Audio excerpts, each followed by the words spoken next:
Mr. Sandman, bring me a dream. Make him the cutest that I've ever seen. About crime? Yes. Okay.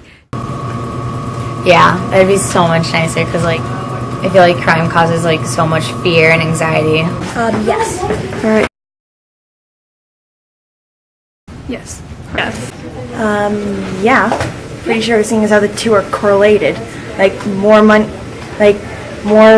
flowing to different people, less likely they are to turn to crime to try and get money, to try and provide for their families. The biggest problem is the national debt. A new witness emerges. Reports on a If the massive borrowing continues, the U.S. economy seems to could very support well Republican collapse. claims of a cover-up over the attack.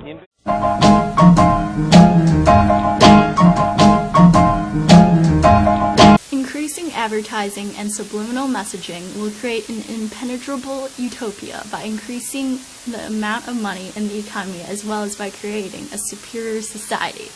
You belong to me. Subliminal messaging has been known to have extreme success in the 1950s. For example, James Carey flashed advertisements telling people to eat popcorn and drink Coca-Cola at 1/200th of a second in order to increase the theater's profits.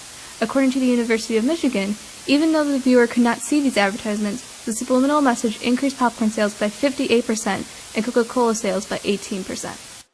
Furthermore, from 1960 to 1966, Dr. Hal C. Becker created an audio box that can pipe audio subliminal messages on top of another audio source. He then conducted several experiments using his audio box to help reduce theft. In one experiment, the message "Don't steal" was superimposed into the background music at a store, and theft in the store dropped 37% the days after the audio was aired. As an innocent child facing an uncertain future of increased taxes, limited jobs, and a poor economy, I truly understand the constant fear the economy leaves us today. However, there is hope. Subliminal messaging can lead us to a brighter future by getting people to buy goods, which puts more money into our broken economy. If subliminal messaging increased the consumer behavior in these three private situations, then the use of subliminal advertising in a nationwide scale would be tremendous. By stopping more people from stealing, it allows the consumers to purchase more products, which allows more money to be poured into the economy. This will drive more consumerism and eventually end the monstrous debt crisis. In addition, subliminal messages should be used to improve educational learning. There are studies that show the benefits of subliminal messages in learning and remembering facts or skills. During World War II, Dr. Renshaw trained naval soldiers to detect approaching enemy aircraft using the stethoscope. This machine flashed images at 1/100th of a second so that the soldiers could subconsciously learn a new skill. It was successful because afterwards some ships never misidentified a plane or an aircraft. This training would make people more efficient for their jobs. The stethoscope was also used to see if it could improve reading level and reading speed of first grade level children. The results were that their reading level jumped up 2 to 3 grade levels and their reading speed increased 52 to 85%. Although deemed unethical in advertising, subliminal messages would benefit people from an educational standpoint. If used in a classroom setting with parental consent, there wouldn't be an ethical issue anymore. Furthermore, if subliminal messaging can boost the intelligence of children, increase test scores, and help develop new skills, these beneficial outcomes outweigh all other concerns.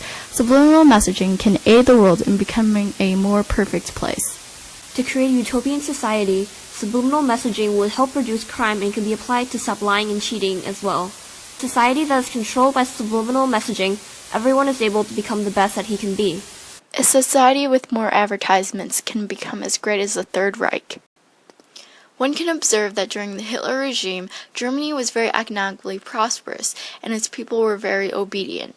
Because of the beliefs forced onto the people, it caused compliance to do what was necessary in order to get out of the Great Depression. During World War II, this mentality would benefit them greatly in order to create a great workforce, and it became the first country to come out of the Depression because of its war effort.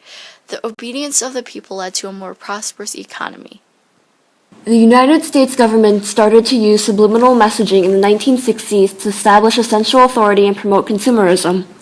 However, governments should use it on a grander scale, such as Nazi Germany, in order to create nationalism that will encourage the masses to get out of the Great Recession.